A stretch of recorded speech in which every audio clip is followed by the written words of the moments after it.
Hey, this is Keith from Save the Rust.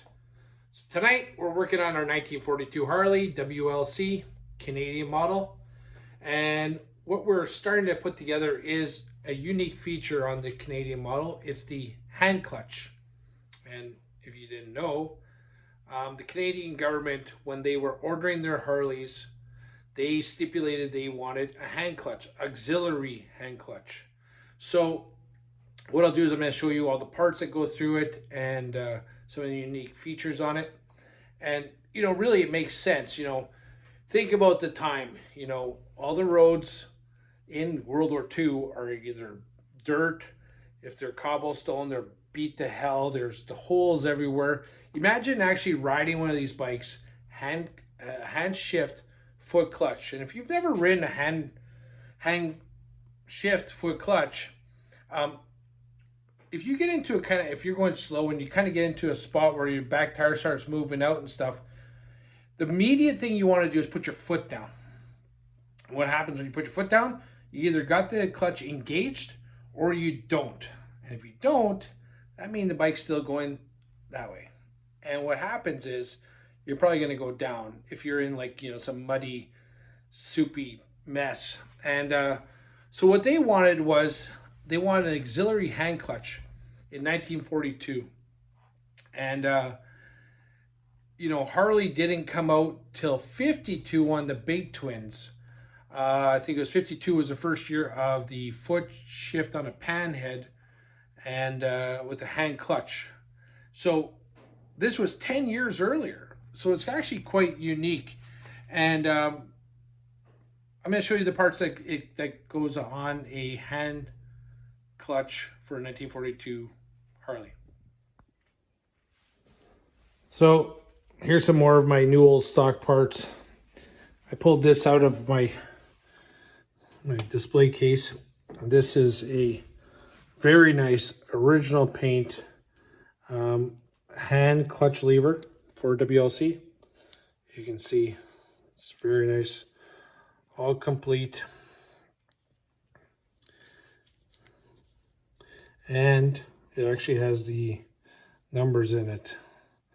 The other one I have doesn't, and I'm not sure what's the difference.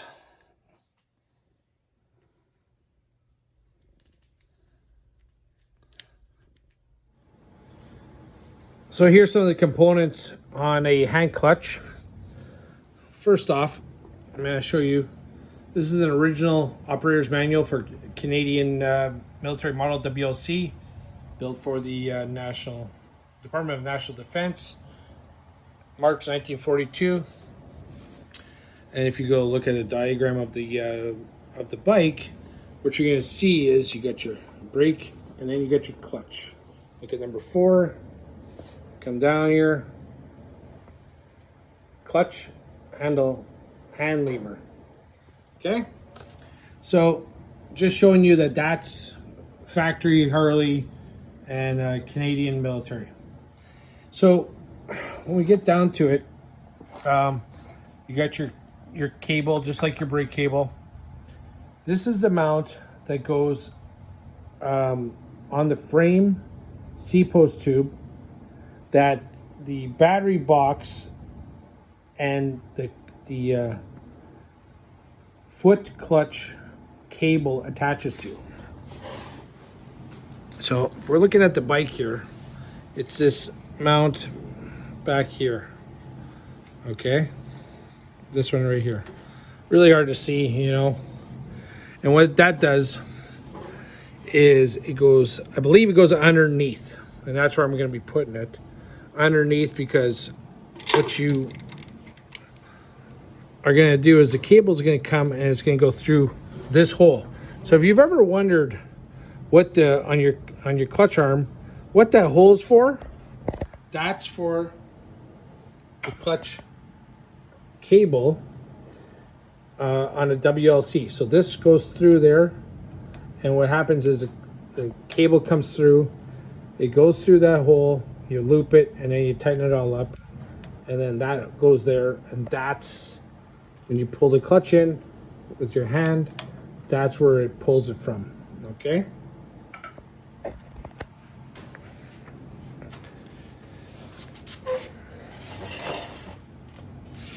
So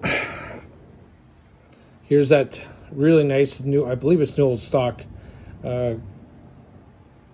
clutch lever. Again, large hole, small hole. So here, just to give you an idea, here's two versions. This is your, oops, sorry. This is your brake mount. This is your clutch mount. You can see the difference in the holes. One's smaller, one's larger. And this one's got a stopper for the cable. And then if you look on the back side, you see how they're different here? So they put a larger stop here. I'm not sure if that's because they feel there's more pressure on a clutch lever or not, but there's a difference. So again, here's that mount. The cable would go through, come out, goes through this arm, through the cable, through the housing. The cable goes through this. This goes through the clutch arm and pulls it, and it's mounted here so that it holds in a position. This all comes apart. Then it goes down to the handlebars. You've got this tube that goes into that large diameter hole, and then you got your clutch lever, and that's the difference. So there, and then what we'll do is we'll put one of the oilers on there. That's in this, goes on the cable. So that's the difference. But what's odd, here's one thing that's odd. You know, so when you look at the brake lever, the screw is at the top, and it's the same. They casted it the same way, which is surprising because now on the left side, or on the right side, sorry, when you install it, you have this this bolt and nut comes up with a nut on the top as opposed to the bottom.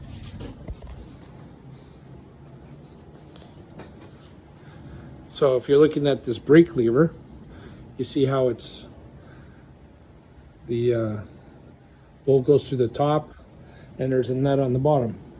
So on the clutch side, this is going to be opposite. There's going to be a nut on the top. And I just found that was odd, that Harley wouldn't have recasted it with, you know, this bolt backwards. So just something to think about. Again, unique Canadian accessory. I'll show you a couple other things that are kind of unique for Canadian military. One of the things I wanted to point out while we're looking, see these? These are flexible oil lines. That was also a Canadian only item. And if we went through a couple other things, sand pads on the rear stand, I believe are Canadian only. This taillight is 1942 only, Canadian. Front fender toolbox is Canadian only. One of the things about a Canadian bike is it never had a scabbard. They never carried a rifle on their bikes. Now, again, this is not correct. It should have a secondary seat. I like having saddlebags, so this is a personal preference. And this is an early 42 air cleaner. It's a very smaller than the WLA, and then in 43 they went to the big square ones. So there's a bunch of other differences I'll point out as I put this bike back together. Oh yeah, major difference. The front end has the big twin rockers, big twin brake, interchangeable 18-inch wheels, which makes such sense to me. I'm really not sure why they built the WLAs with the smaller axle in the front, smaller rockers, integral brake, when this was already built, when this was already set up. So I'm not sure why they did that. I've always been curious why they would do that, where now you cannot interchange the wheels. If you came across a sidecar, you couldn't use those wheel on the front end. So in World War II, if your front wheel on your WLA, got damaged, you have to find another front wheel off a WLA, not a WLC or the back wheel of a WLA. But on a WLC Canadian model, the wheels are interchangeable, and they're the same wheel that would be on a sidecar, a Harley sidecar. So, and the same wheel that's on the back of a WLA. A little bit of trivia. And they have a front stand on the WLC, sorry. So that stand is also goes from here to the back here. I think there's over a dozen differences, but I can't remember them off the top of my head.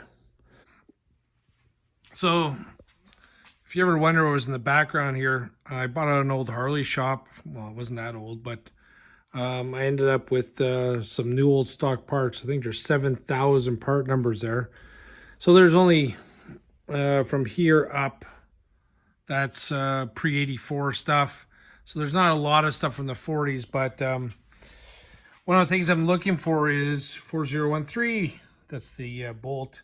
That's a 5/16 by 24 by 1 1/8. And that tells you, if you look at these books, what's beautiful about Harleys and their parts books is they're just so well made. So if you look at 4013, you look in the back here, and under screws and bolts, 4013 tells you 5/16 24 national fine by 1 1/8 hex head bolt. Okay, so I went through, pulled some of my bolts out, and I didn't find 4013. I found 4014. So 4014 turns out to be a 5/16 24 by 1 1/4. So an 1/8 inch longer, so good enough. So I got a couple of those.